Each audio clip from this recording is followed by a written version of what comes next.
পাঁচটা জিনিসের দ্বারা আল্লাহ পরীক্ষা করবেন, পাশ করার জন্য পুঁজি লাগবে। নাম কি? ধৈর্য।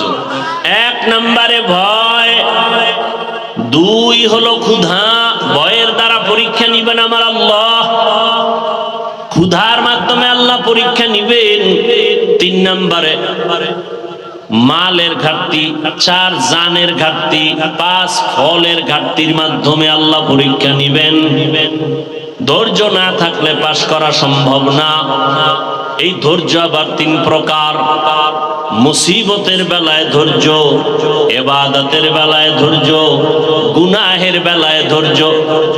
একটা মুসিবত আসছে, আপনি অধৈর্য হয়ে আল্লাহরে গালাগালি শুরু করলেন।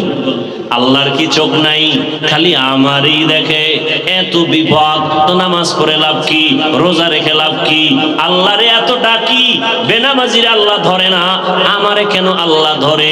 আল্লাহ না জানায় দিছে বেঈমানেরে আমি দুনিয়া জান্নাত বানায় দিলাম, যত শান্তি ওরা দুনিয়ায় করবে, আর মুমিনের একটু কষ্ট কর, আমি আল্লাহ তোদের জন্য অনন্তকালের ঠিকানা জান্নাত বানায় রাখছি।